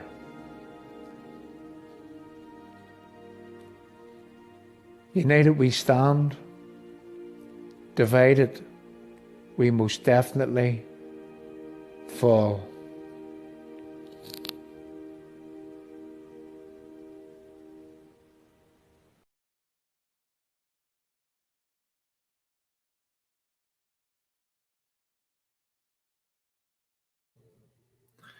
There we go. Now that we're back, these type of streams, Andrew, We should be getting to the point whereby that we should be talking solutions.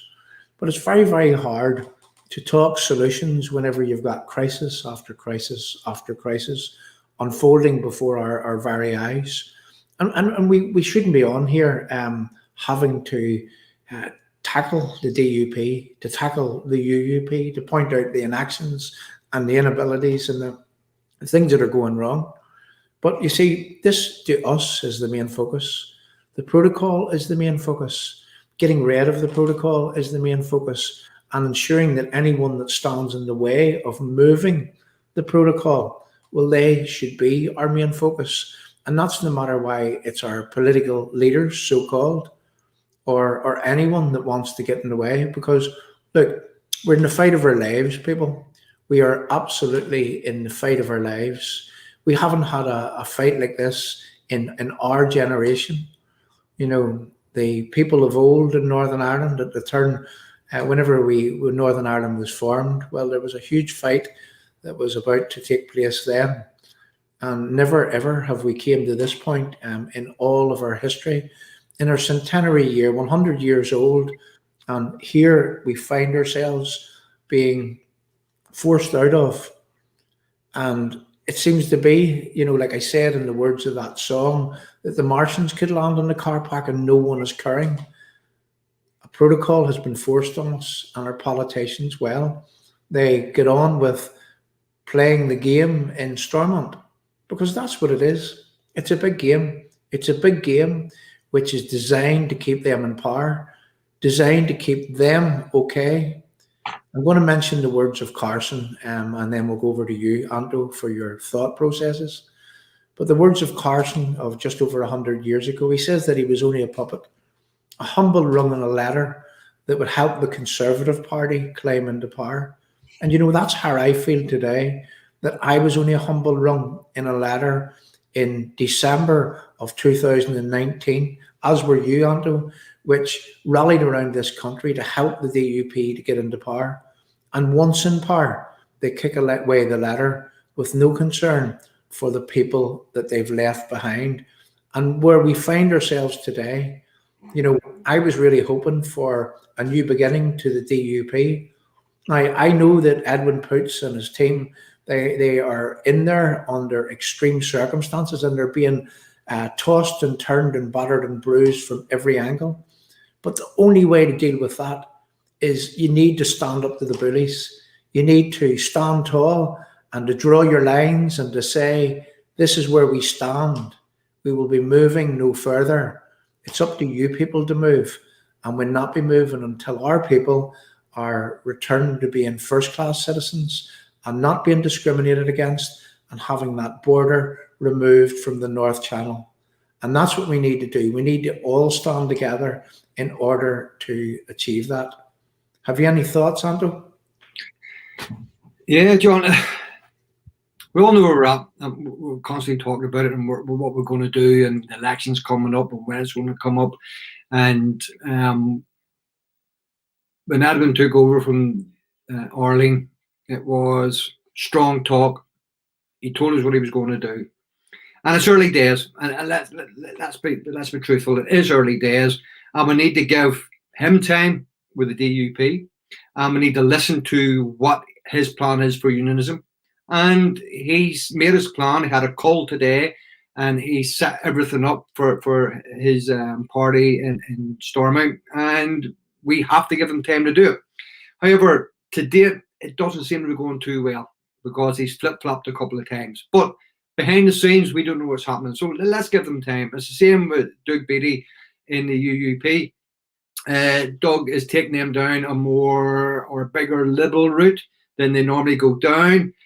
For some unionists out there in our wee country, that is good for them, because it's giving them a voice, and they are coming out and saying that they now can feel they can vote for the UUP again, which is fantastic for them.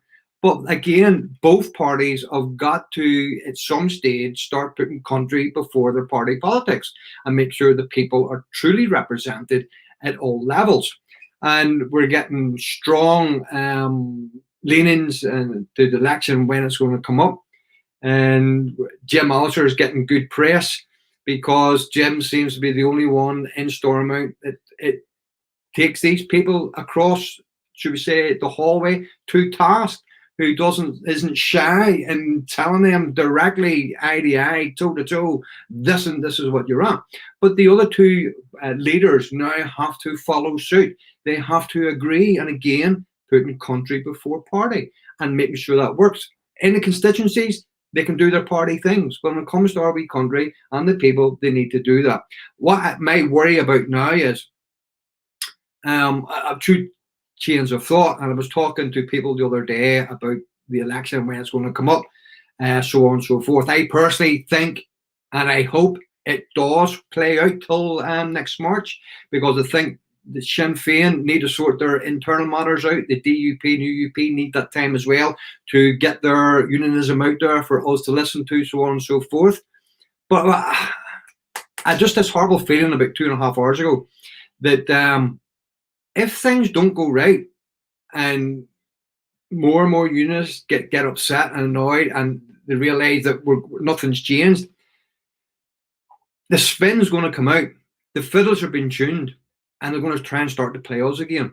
And I don't know why I got it, but I feel that if it gets that bad, maybe an early election, September, October time, could suit the DUP and Sinn Féin, because nobody will have time to get their wee ducks in a row, and we'll feel that who else have we got to vote for? Because unfortunately, for anybody who's just wants to vote for a strong unionist party, the only one that they've got to vote for and the feel that will truly represent them will be Jim and the TUV. But will they be able to have enough members in place to stand in every location and for them people to go out and talk? I don't think if they called an early election that they would have enough time to plan that. I don't know and how with Jim and that would set their election up. I know John Brannan comes on and speaks fantastic, and he's in the same wavelength as myself. And I've said here many a times, and I've put on my Facebook page, that we need to maximize our vote. If elections called, whether we like it or not, it drills me that we have to maximize our vote when we do vote.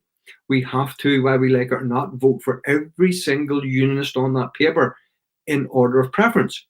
Now, if I said I would never, ever give the DUP a vote again for what they did. But when it comes to election, I've got to vote smart. I've got to think about the union, country before party.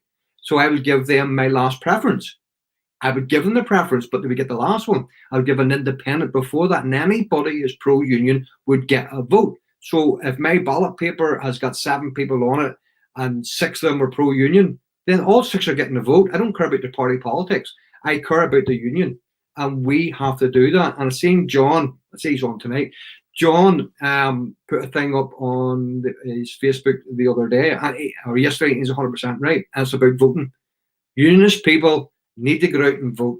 And when we vote, we know, and we cut some of us in two, we're one party or another party. We need to put that aside.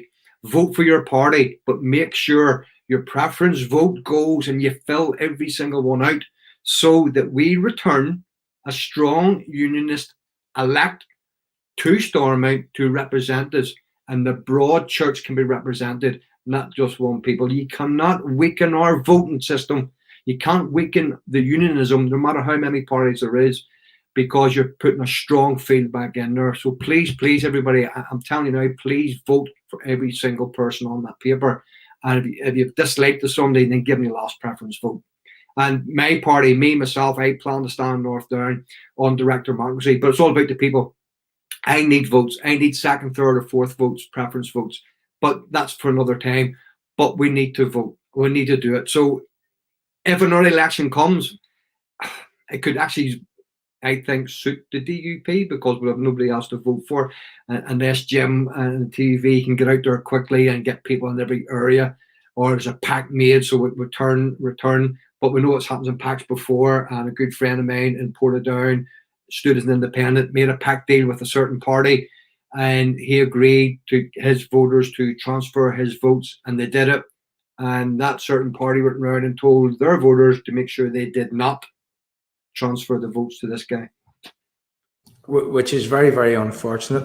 Look, there's a couple of things I would like to say. There's a PayPal link on there. If you can help us, help us out.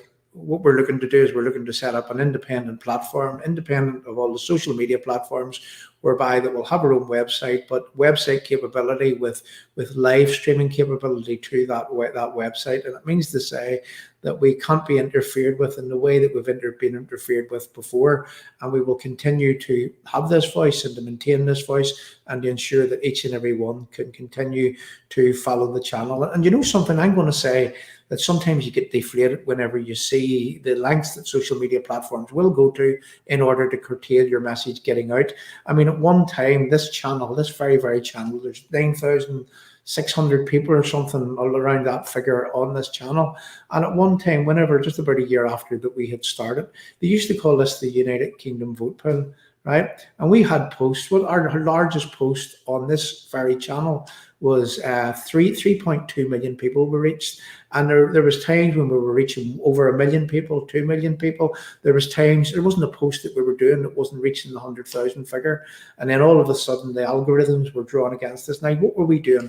What were we talking about whenever we were doing it? John Brennan, he will confirm that. He's seen the stats on many occasions. But what were we doing? We were talking about Brexit from 2016. And people liked the way that we were dealing with Brexit, liked the way that we were talking about Brexit, and liked the message that we were portraying. And we got a huge following. But social media soon put a stop to that by curtailing us in every single way that they could. So we're off. We want to be able to create that platform that we can live stream to, and with the help, any help at all, you know, £5, £2, £1, you know, £10, whatever you can put in, it's all going towards creating that independent platform so that we continue to have this voice. Now, I wanted also to pop up something that I've seen there. It was a comment by someone. I'm just looking for it. All right, just bear with me. I'm just going to flip on down. Where did that? Look, this is what happens. I've seen a really, really good comment that I wanted to discuss. Here it is here.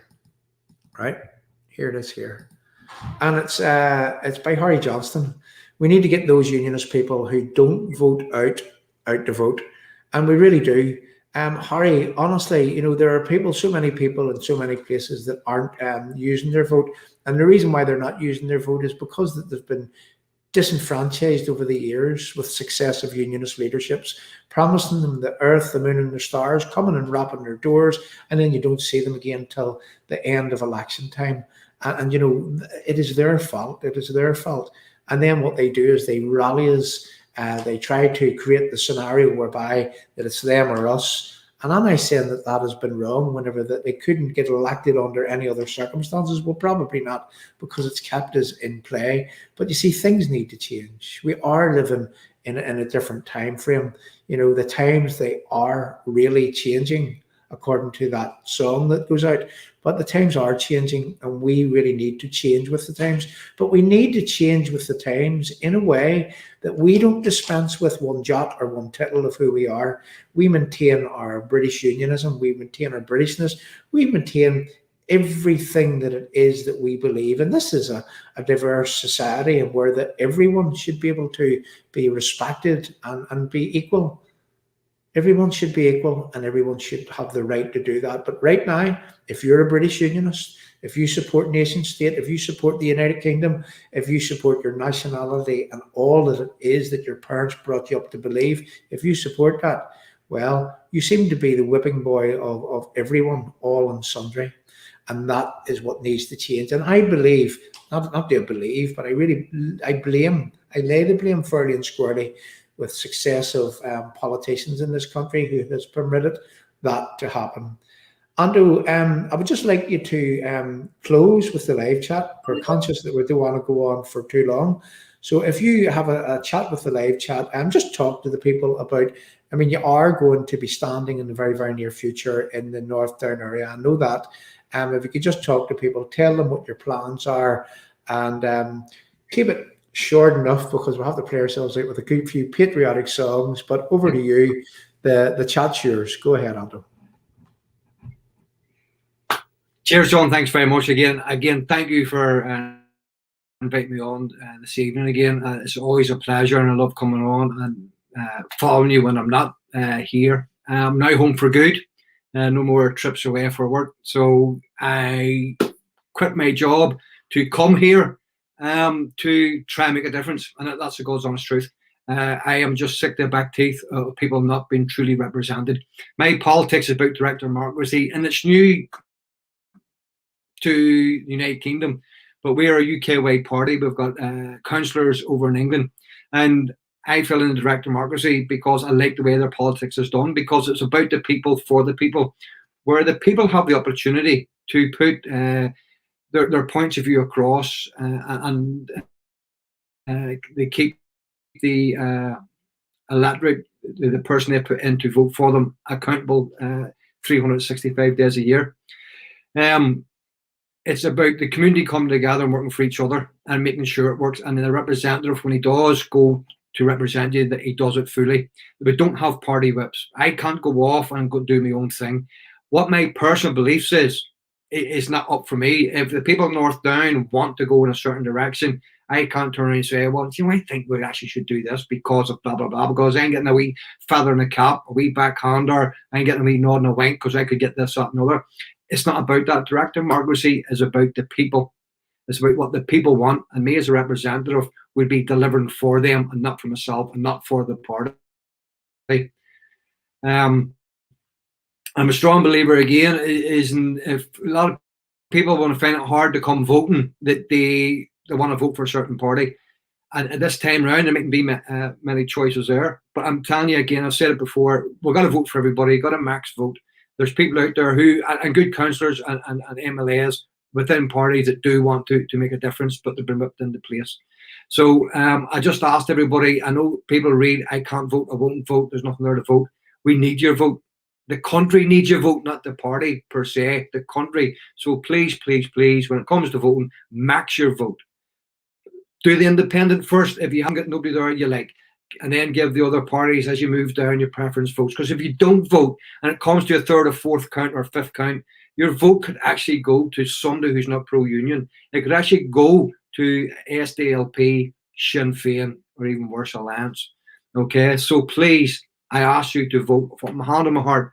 You know, make sure you vote for every single unionist to return a strong unionist candidates. And then let's keep them in line. Let's challenge them every time we get, and constantly be on their backs outside their offices writing and telling them, saying, let's deliver for the people, let's deliver for the country, and let's make sure this part of the United Kingdom, we're celebrating it in another 100 years, 200 years of Northern Ireland being part of the United Kingdom. And because if we lose, this is the bottom line, the union loses, because Scotland, the nationalists there, will want the same thing. So we are the ones that are going to save the union, not just Northern Ireland, but in it, the whole union.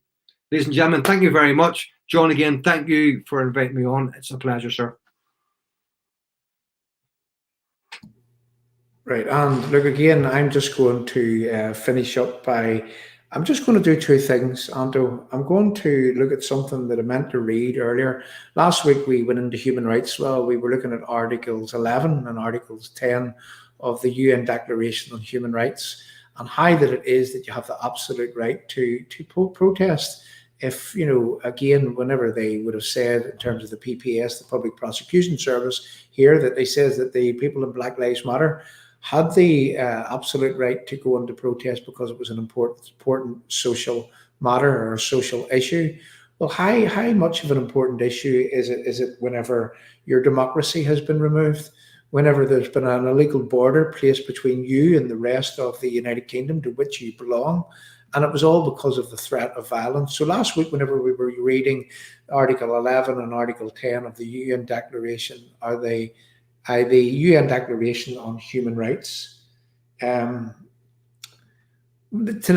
we're going to read from something else, and this is just a short clip.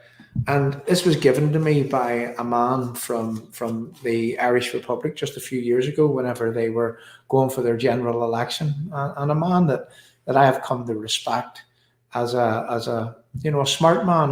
And those people down there, they're exactly the same as us, is that they see their country being taken right before their very eyes, and according to their political leaders, there's nothing that they can do about it. What was it Micheál Martin said? That's the Irish Taoiseach. He says that he wants nothing to do with the backward idea of sovereignty. So I was given this little piece of paper a couple of years ago, and it was I'm going to say January of 2020, at the end of January 2020, whilst I was in Dublin and addressing a lot of people that were going forward to, they were going to stand as independents. I'm going to read from this. He pointed out this, Article 19 on the UN Declaration of the Rights of Indigenous Peoples. Article 19. So I'm just going to read from that a little clip. And it says that Article 19 of the UN Declaration on the Rights of Indigenous Peoples states shall consult and cooperate in good faith with the Indigenous peoples concerned through their own representatives, institutions, in order to obtain their free, prior and informed consent before adopting and implementing legislative or administrative measures that may affect them. Now I'm going to read that again, and this is just for the purpose of the live chat, for the purpose of anyone that will come along again in the future.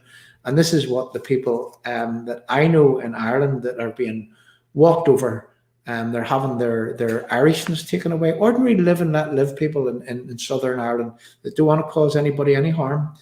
Again, I'll read this. Article 19 of the UN Declaration of the Rights of Indigenous Peoples states that states shall consult and cooperate in good faith with the Indigenous peoples concerned through their own representative institutions in order to obtain their free, prior and informed consent before adopting and implementing legislative or administrative measures that may affect them. Now, if the law is the law, if we respect the UN Declaration on the Rights of Indigenous Peoples, well, I would say that under that right, what's happening right now is highly, highly illegal. Mm-hmm. So people, Andrew, thanks very much for coming along. Thank you very much to the live chat for coming along. We're just wanting to play this little clip, and then we're going to play us out with some patriotic songs. In fact, I think we'll give the Nothing Ever Happens another run before one patriotic song. But we'll play this first, and then we'll come back. Andrew says goodbye. It'll be good night from me and good night from him. So much progress has now been made, particularly here in the north, in the fight against COVID. And there is no doubt that society will reopen. And we're anxious to see people back at work, back socialising, back enjoying sport, back living our lives fully. And we believe that now is the time for real political progress, real political engagement, for political leaders to lead from the front. So we're here today in Belfast, and we have been meeting with political leaders from the SDLP, the Ulster Unionists and the Alliance Party. And our objective is to build common cause, to ensure that politics really does deliver for everyone, and to ensure that commitments made are delivered for everyone. So it is now a time of challenge, but we believe a time of really great opportunity too. Politics must deliver for all people. It must make people's lives better. We're determined to do that as political leaders. We want to work with the other parties. We need to see delivery on agreements that have been made. We certainly are up for that and playing our part in that. But what we've done today is to meet with a series of party leaders around the need to work together. It's all hands on deck. Let's get the Good Friday Agreement working in its entirety. Let's deliver for people.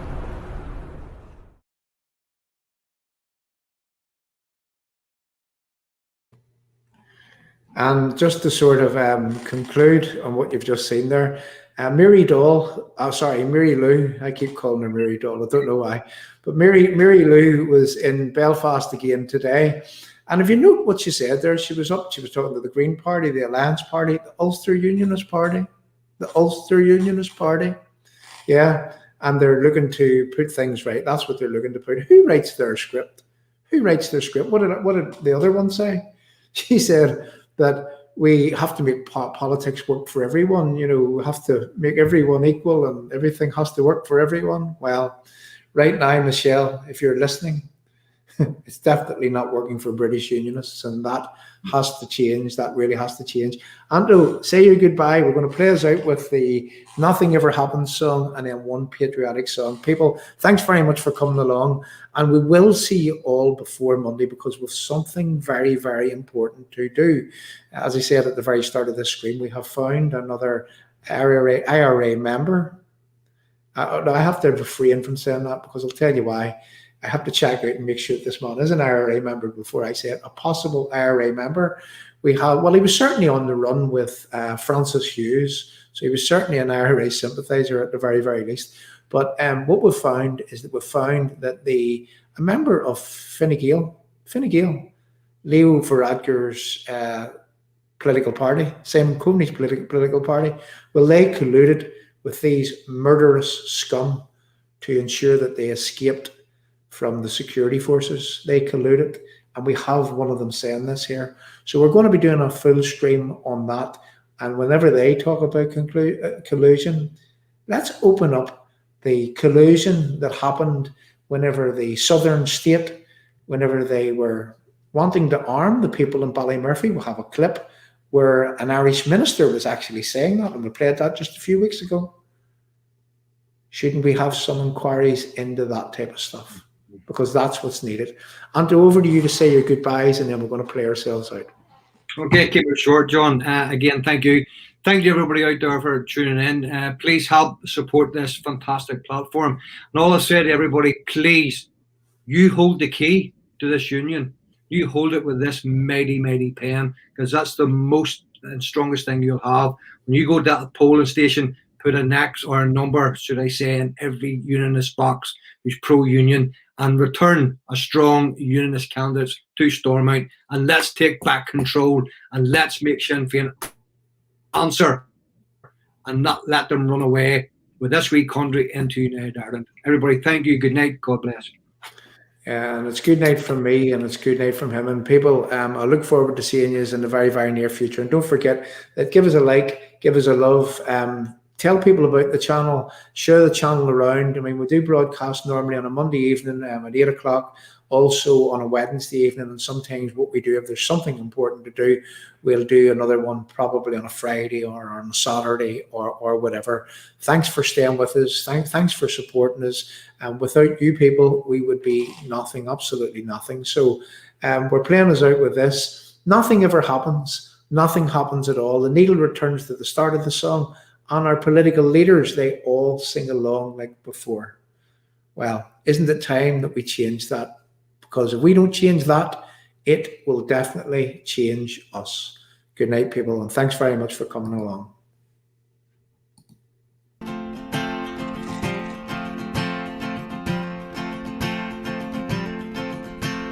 Post office clerks put up signs saying position closed.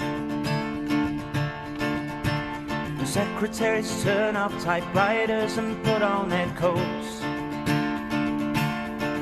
And janitors padlock the gates for security guards to patrol. And bachelors phone up their friends for a drink while the married ones turn on a chat show. And they'll all be lonely tonight and lonely tomorrow. Gentlemen, time please, you know we can't serve anymore. Now the traffic lights change to stop when there's nothing to go. And by 5 o'clock everything's dead, and every third car is a cab. And ignorant people sleep in their beds like the dope white mice in the college lab.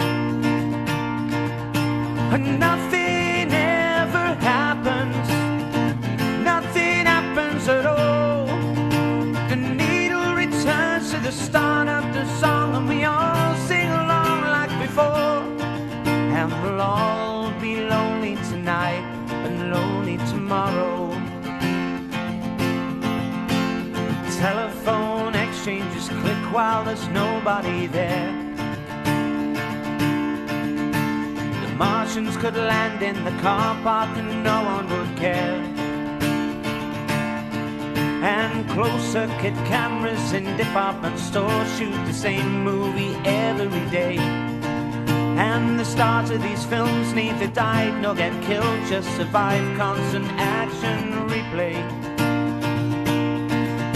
And nothing ever happens, nothing happens at all. The needle returns to the start of the song, and we all sing along like before. And we'll all be lonely tonight and lonely tomorrow.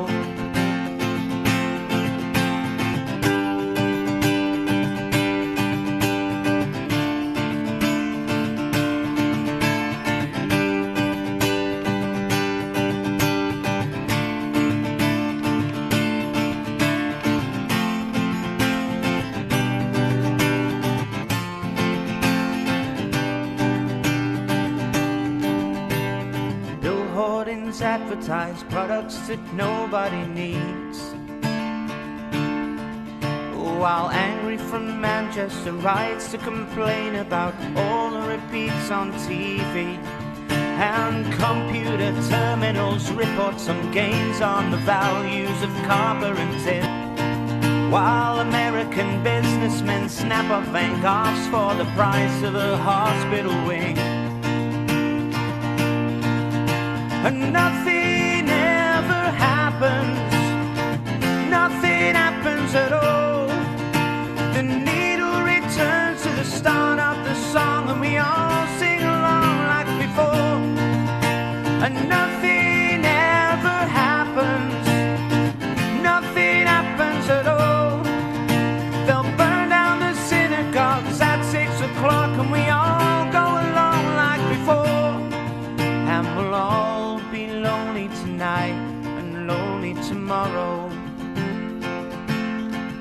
And we'll all be lonely tonight and lonely tomorrow. And we'll all be lonely tonight and lonely tomorrow.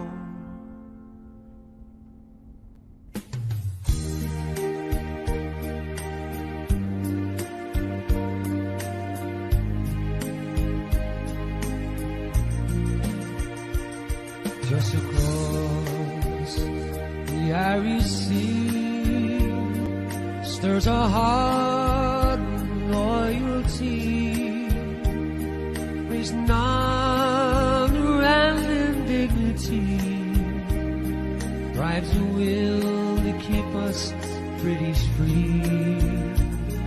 Not alone are we on this journey, for in a land just across the sea is a hand that reaches out of friendship, and a bond that's lasted centuries. As hands cross the water, reaching out for you and me, for Queen Ulster and for Scotland, help to keep our loyal people free. Let the cry be no surrender, let no one doubt our loyalty, reaching out to the brave red hand of Ulster is the hand across the sea.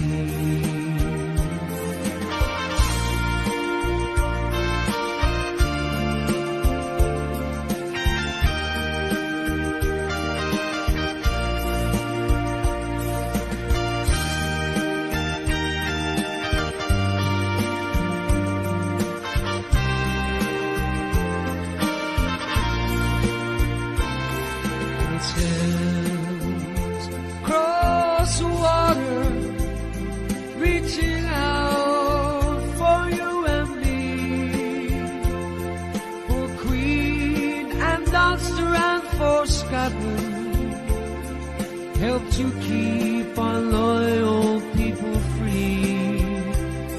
Let the cry be no surrender, let no one doubt our loyalty,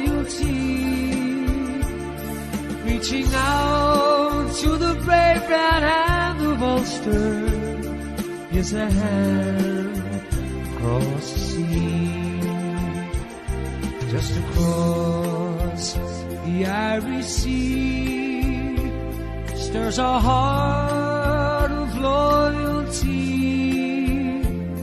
raising honor and dignity, drive the will to keep us British free, not alone, only on this journey, or in a land just across the sea.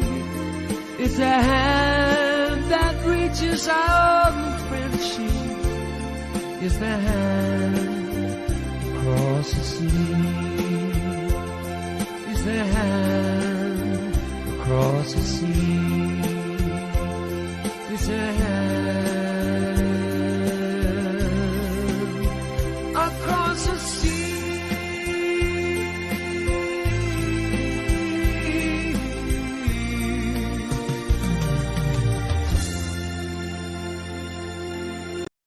We didn't join Europe to be swallowed up in some bureaucratic conglomerate where it's Euro this and Euro that and forget about being British. We're British and we're proud of it. Proud of our traditions, proud of our national character.